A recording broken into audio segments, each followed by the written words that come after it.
Like, no, I mean like really weary.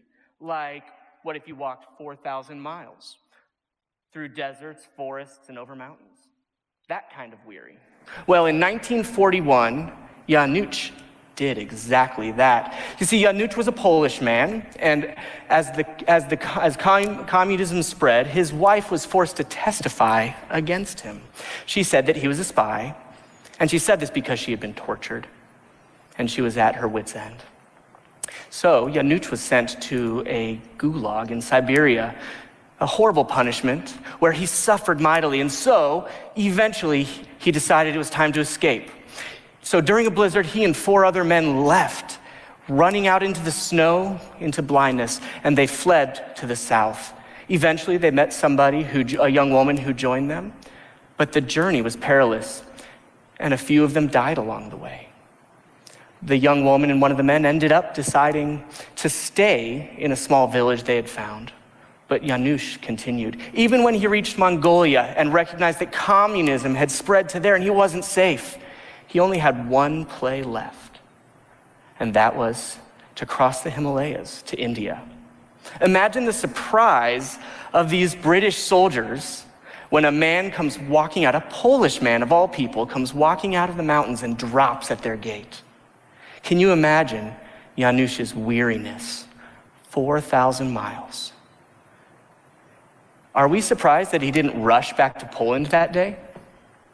No, because we can imagine in some small measure what it is to be that tired and to drop and stay. You see, I think Janusz had become a little indifferent about getting to Poland at that moment. Indifference flows from weariness. And the people of God were a people who had good reason to feel weary. Verse 1 clearly locates this story, this prophetic message of Haggai. It's actually, if you were a historian, this is like gold for you. In the 2nd year of Darius the king, in the 6th month, on the 1st day of the month, the word of the Lord came by the hand of Haggai. That is really detailed. So detailed that I can actually tell you it's August 29th, 520 BC. How many historians take that kind of bold step, right? But that's how detailed this is. I think that there's a reason that this detail is given to us. And so I've got to give us a quick history lesson, and I know that history scares some of us because it can get complicated. But Haggai was prophesying in the 2nd year of Darius. So let's do the thing where we go back. Okay, you've got Cyrus.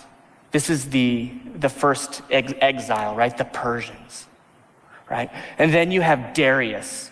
About 20 years later, so Cyrus is the one who's going to give an edict that's very important for us. Then you get Darius, almost 20 years later, and then as we look at the story of Haggai and his prophecy, we're going to actually touch on Xerxes and Artaxerxes, who come 35 years later. Okay, so there's a scope to this story. So we're going to actually look at Ezra chapter 1 really quickly to get a snapshot of this historical moment where the people of God are sent home, the very people that Haggai has to prophesy to. So Ezra chapter 1 verse 1 says,